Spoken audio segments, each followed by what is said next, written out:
so the Kremlin has refused to rule out using nuclear weapons. A spokesman said they would only use nuclear weapons if they were facing an existential threat. Joining us now to discuss this is Professor Malcolm Chalmers, Deputy Director General of RUSI. Good morning to you. Good morning. Isn't that the point of nuclear weapons, that if you say you won't use them, they're no good as a deterrent? I think that's exactly right. And as long as nuclear weapons exist, there is a chance that they could be used. And Russia, I think today, in part because Putin's plan A has failed, he hasn't been able to achieve control of Ukraine quickly. He's now in a war which he's not winning. The chances that in some circumstances he might resort to nuclear threats, even to nuclear use, are increasing. It's important not to be alarmist about this. I think the chances of nuclear use are still very small, but they're not zero. And NATO countries are very well aware, NATO leaders are very well aware of that risk and are doing what they can to minimize it. But things happen in wars which are unpredictable, and we need to be very cautious, I think. Nuclear weapons is something that most people don't think about, don't really know about, but you do. When we talk about nuclear weapons, what do we mean in the simplest terms? And what kind of nuclear weapons, or how many, does Russia have? Russia, in its active stockpile, has something of the order of 3,000 nuclear weapons. They could mobilize a large proportion of them very quickly. They have weapons capable of reaching the United States, United Kingdom, around the world, but they also have shorter range nuclear weapons, some of which are not far from Ukraine. I think if you're talking about Russia escalating to nuclear weapons, the use of nuclear weapons, then really it's about sending a message to NATO more than sending a message to Ukraine. They're not very useful in terms of fighting a war within Ukraine, adding to their conventional power. But they are, I think, you can imagine circumstances in which Russia would threaten to use them in order to force a political settlement of the Ukraine question more in line with their wishes. And I think the danger of Russian nuclear use increases if Russia begins to lose this war, begins to lose territory which it's previously obtained, and perhaps also if there was a threat to Russian territory itself. I think this is one of the reasons, not the only reason, but one of the reasons why NATO powers continue to resist proposals for a no-fly zone or any other measure that would involve direct combat, conventional combat between our forces and those of Russia. What's your analysis of where we are right now with what is happening in Ukraine? The analysis shows consistently that Russia is struggling more than perhaps we expected them to, but not close to actually losing. Does that mean then that it's going to continue at this level, which is obviously incredibly bad in places like Mariupol?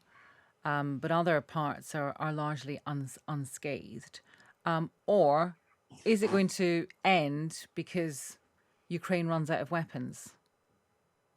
One of the characteristics of major war of this sort, especially when it's conducted over such a large area on multiple fronts, is that pretty quickly both sides start running out of essential things. These soldiers run out of food and ammunition and fuel, and that's happened to the Ukrainians as well as to the Russians in different places and in different ways. So I think now we're in the midst of an arms race, if you like, where both sides are trying to keep up their supplies, because you could find on a particular front, Russian soldiers run out of supplies and Ukrainians are able to overrun them, or vice versa.